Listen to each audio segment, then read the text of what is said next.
Virgo, hello there, my beautiful friends. We're going to do your general tarot reading for mid to late October 2025. Thank you so much for joining me today. You know, I appreciate each and every single one of you.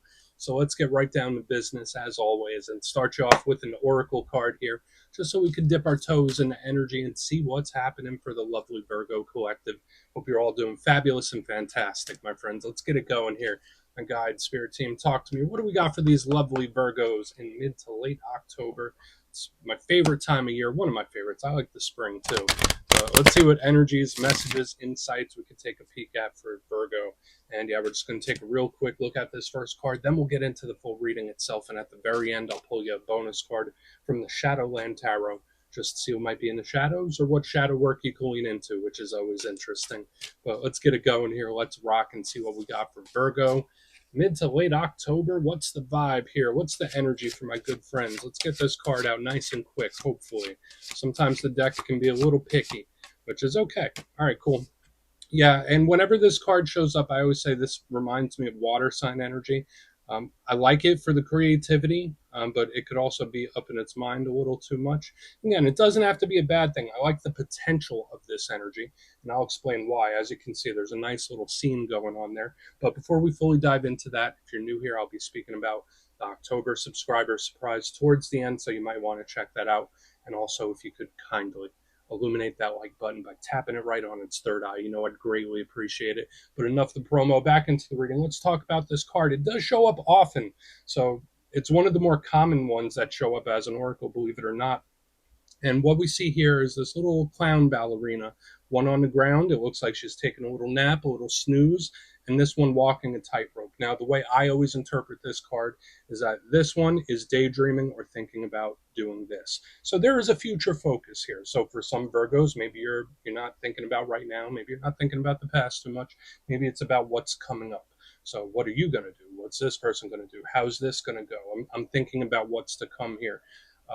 But there is a nice creativity to it. When I see this, it's a great imagination. There's great fuel, so the creative juices could be flowing for a lot of you. So whether it's business, whether it's problem solving, thinking outside of the box, or any sort of self-expression, this is a great card for that. But the downside, obviously, is someone thinking too much, where it's like, thinking. I don't want to say worst case scenario, but it's just someone that's mind is going like a runaway train. And I've been getting little traces of that in the earth signs this week. So again, nothing wrong with planning and thinking for the future, but don't get stuck there too much. Like, don't try your best not to ruminate. That's how this feels to me. So we're just going to let that chill right there. She could keep taking her little nap. Let's get into tarot. And yeah, I always say that first card, it doesn't make or break the reading. It's just a little footnote. So let's get you 3 tarot cards in the upright. Then we'll get into that intuitive juiciness. Let's shuffle it up one time here for my beautiful Virgos. What do we have? And while we get this deck shuffled up and ready to go, let's talk about last week's reading. So it was titled A Surprising Revelation. And to me, it felt like for a lot of you, it's dots connecting or new paths opening where it's like, aha, that makes sense, or aha, this is what I'm going to do. Eureka moment, so to speak, or information just showing up out of nowhere. So that energy could bleed over for a couple weeks if you haven't had the revelation type energy. But we're going to see what shows up this week. As you know, energy is very fluid, never set in stone. So only take this how it hits for you, because we could be seeing your vibe or somebody else, right? So let's get it going here. What do we have for Virgo in mid to late October? Let's get these 3 cards out. There we go. Thank you.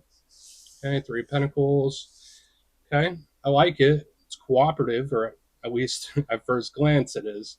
But there's a lot of layers to the 3 of Pentacles. It could be work, career, business stuff for some of you. Could be someone else's energy too. Okay. So we have the 7 of Swords right here next to it. This is something we want to keep a very, very close eye on, my good friends. Let's get one more. Thank you.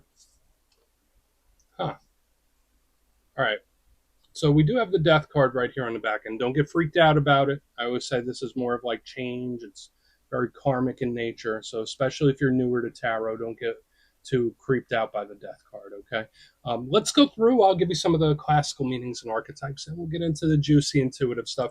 But yeah, first look, first glance, we have a nice mixture of elements going on here. I always look at the elements first. It informs us what areas of life could be prevalent, how the energy is moving, and believe it or not, a lot of this energy seems to be something you can work with or it's comfortable for you.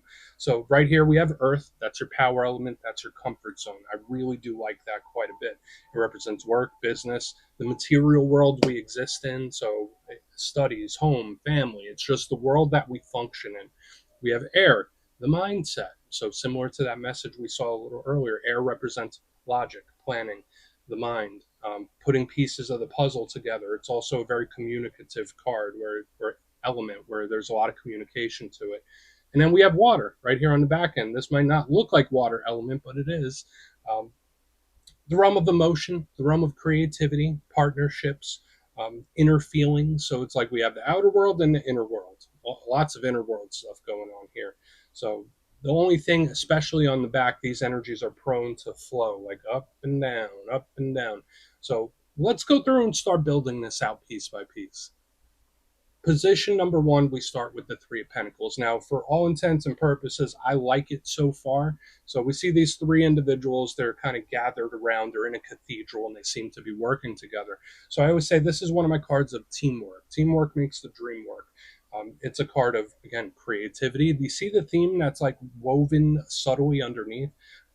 It's very creative. It could represent people coming together and helping each other out. This is a big card of assistance in one way or another. It's artistic, it's artisanal. There's a lot of dedication and hard work going on when we see the Three of Pentacles. Another big thing here could represent your circle of influence. So people that you see on a regular basis, people you work with, family. So we could be looking at the energy of someone around you when we look at this Three of Pentacles. Now, the big issue, right, because remember, every card has a positive and a challenge. An issue with the Three of Pentacles, sometimes it could be people where there's too many people trying to call the shots, or it's like power struggles or dominance, or there's just someone in a group or someone around you that's, I don't want to say being a thorn in the side, but it's just something for us to keep an eye on. Again, it doesn't have to be bad. I'm feeling okay about it, especially with the assistance that we have. Now, the big thing that I am a little cautious about is this next card that we have coming up. We have the Seven of Swords. Now, if you read tarot, if you know anything about it, you know why I'm a little skeptical of this, as we should be. So for some Virgos, maybe there's someone or something you're very skeptical and on guard about. Now, the Seven of Swords, let's go positive first, since I'm an optimist. When I see this card, it could just represent something that's not on your radar, something you don't quite see, something that's hidden, surprising, secretive, any of that kind of stuff. That's the best case scenario with this card. In its roughest sense, this could represent someone that's very sneaky. This could represent someone that's not super trustworthy.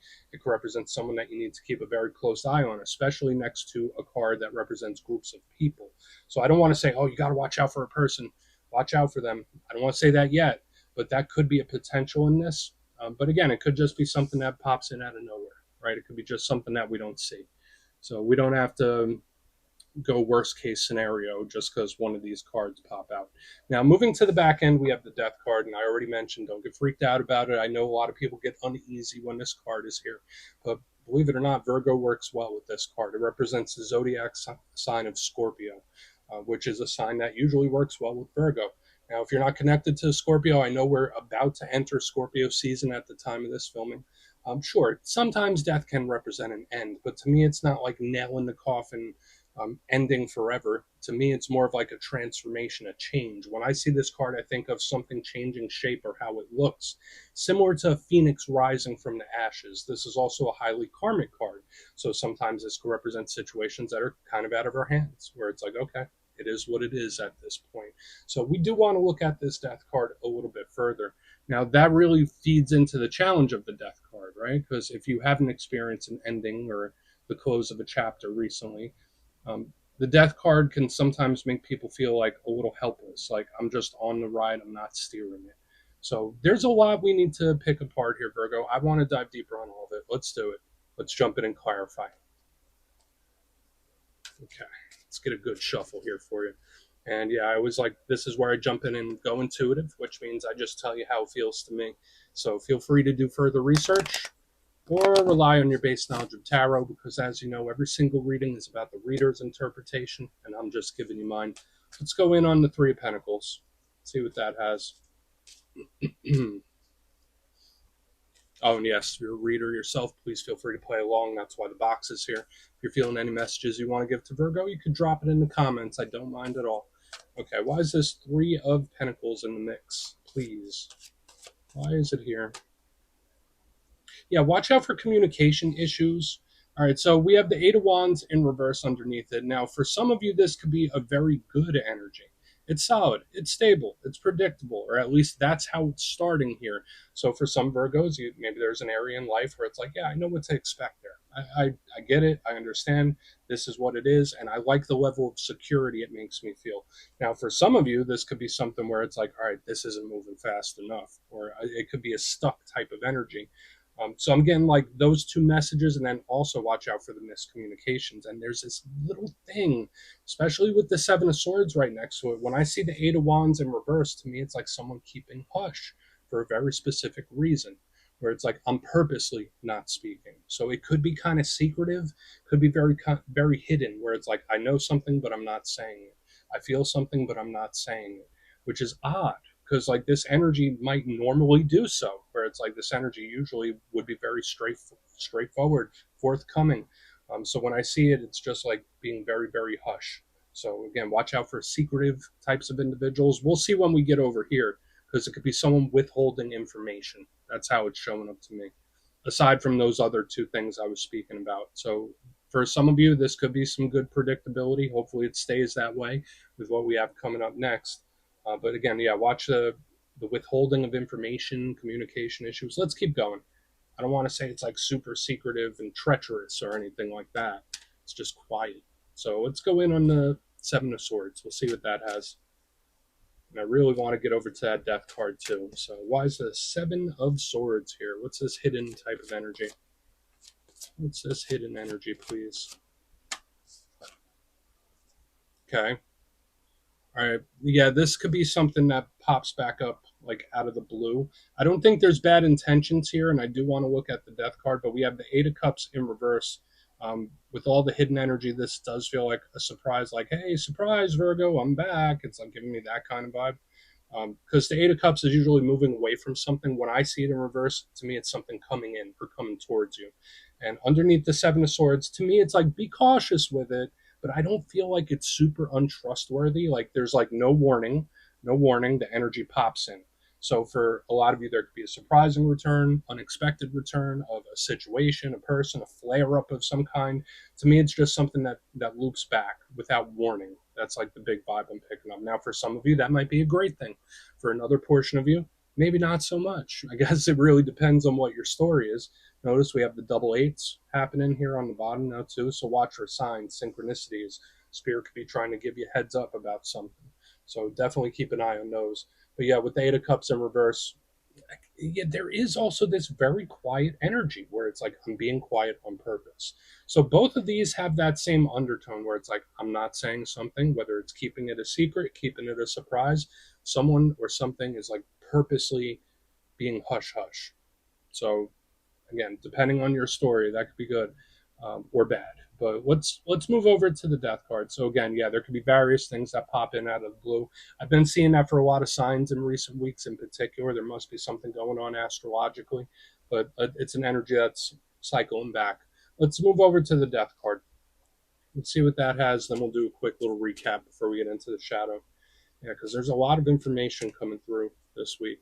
So why is the Death card here for my good friends? Please. Thank you. Okay.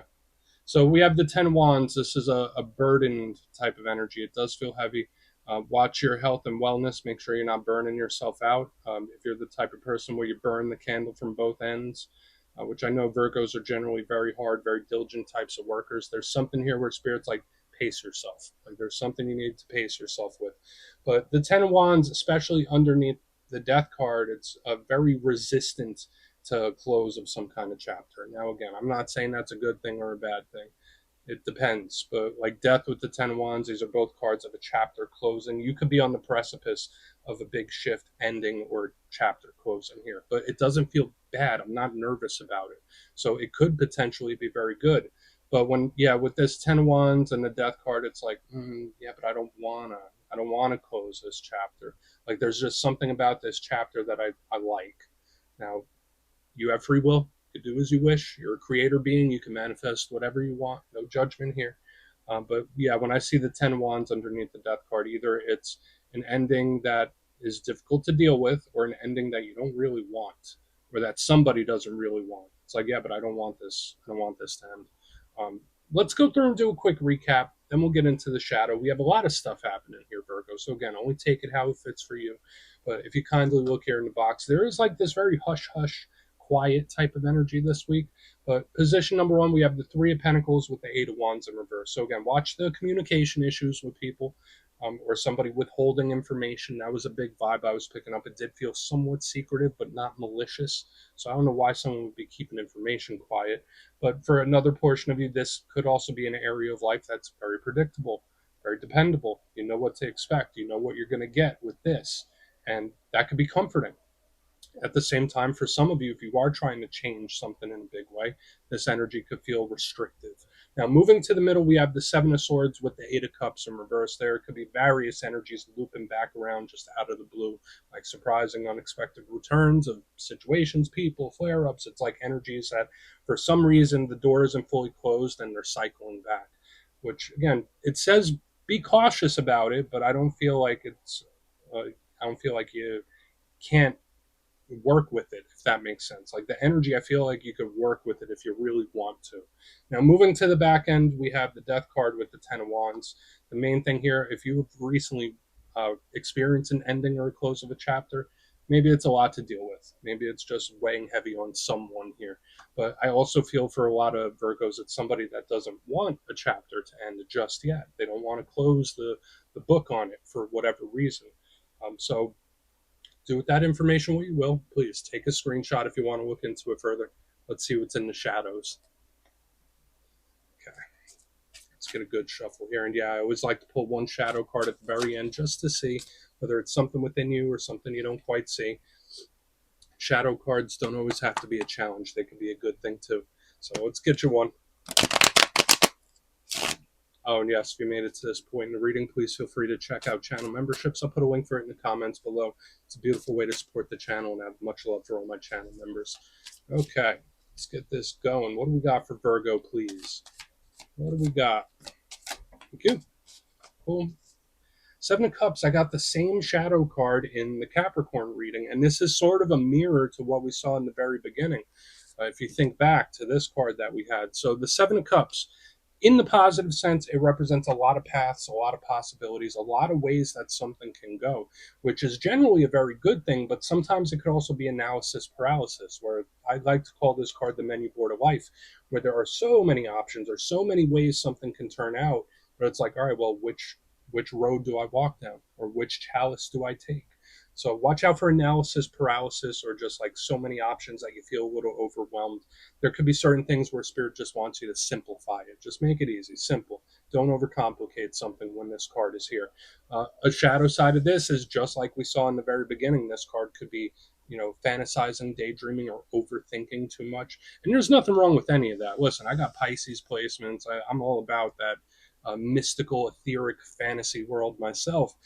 But Spirit's just saying don't stay there too long. Do it if it brings you comfort, but don't stay there too long. So we're just going to leave it at that, my beautiful Virgo friends. Watch Ruminating too, but we'll let that chill. Don't click away just yet, though. I'm going to give you the details of the October subscriber surprise.